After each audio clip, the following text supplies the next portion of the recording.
আসসালামু আলাইকুম ওয়া রাহমাতুল্লাহি ওয়া বারাকাতুহু। ভিউয়ার্স, আমি হায়দার, আপনারা দেখছেন ড্রাগন মিনি গার্ডেন। তো আজকে আপনাদের সামনে আমার ভিডিওর বিষয় মানে কাটিং কলম।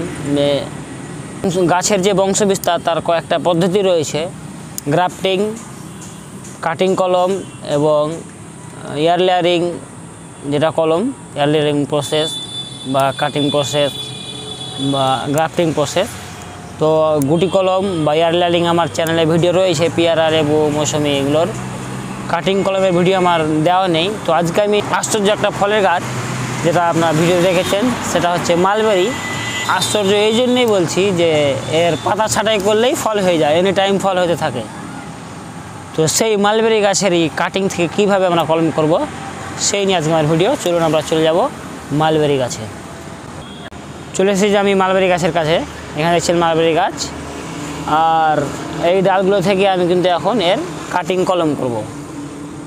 কাটিং কলম করার জন্যে আমাদের যেটা প্রয়োজন, সেই মানে যে ডাল সিলেক্ট করবেন সেটা হচ্ছে আপনার মানে যেন খুবই কচি ডাল না হয় এবং খুবই পুরনো ডালও না হয়, মিডল টাইপের, যেগুলো দেখছেন একটু ব্রাউন কালার হয়ে গেছে। এই ডালগুলো থেকেই কিন্তু সহজে আপনার কাটিং কলম হয়ে যাবে। তো এই ডালগুলো নিচে নুয়ে গেছে দেখছেন, আমার একটা বিশাল ঝোপ মালবেরি গাছ। তো আমি এই ডাল থেকেই এখন কাটিং কলম করব। এটাকে আমি ছাঁটাই করছি, কয়েকটা ডাল নিয়ে নেব আমি কলম করার জন্য। এইদিকে একটা নিয়ে নেব, এই ডালগুলো কাটিং করে নিয়েছি আমি কয়েকটা ডাল। আর ডাল মানে যে সিলেক্ট করবেন যাতে পূর্ব দিকের হয়, মানে পূর্ব দিকের ডাল সবসময় রোদ থাকে, সেই ডালগুলো একটু মজবুত হয়, সেগুলো থেকেই ভালো চারা হয়। তো এই ডালগুলো সিলেক্ট করবেন পূর্ব দিক থেকে, এরকম সরু সরু হলেও কোনো সমস্যা নেই কাটিং কলমের ক্ষেত্রে।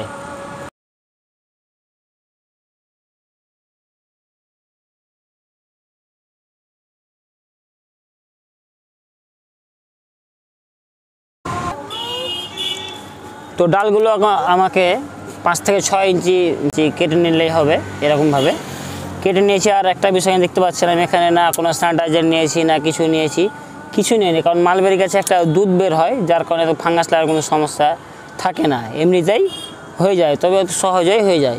তখন এরকম একটা প্যাকেটে এইভাবে হালকাভাবে। আরেকটা বিষয়, যেই দিকটা নিচে মাটিতে দিবেন, একটা থেকে দুটো গাঁট নিচে রাখলে পরেই ভালো হয়। একটাতে যদি না হয় 2 নম্বর থেকে শিকড় ছাড়বে, এভাবে আপনি নিচে দিয়ে দিবেন। যেভাবে আরামসে অতি সহজেই এই কাটিং থেকে মালবেরি গাছের চারা হয়ে যায়, সেরকম কোনো নেই, মানে ডিফিকাল্ট বিষয় না, সহজেই হয়ে যায়। এইভাবে 4টা-5টা আপনি একটাতে লাগিয়ে দিতে পারেন। লাগিয়ে দেওয়ার পরে হালকা জল ইউজ করে দেবেন, এইভাবে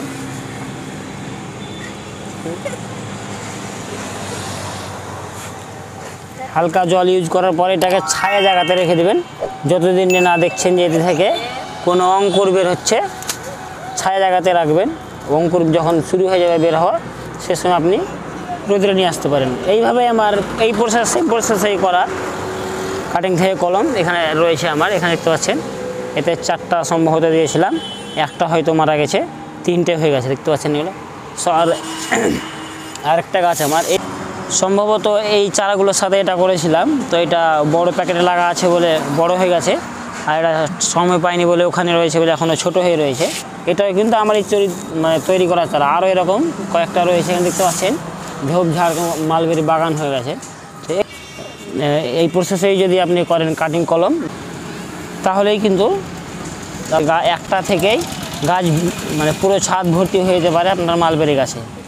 এই ছিল ভিডিও যদি ভালো লেগে থাকে তাহলে লাইক, কমেন্ট, শেয়ার এবং সাবস্ক্রাইব করে সাথে থাকবেন। আসসালামু আলাইকুম ওয়া রাহমাতুল্লাহ।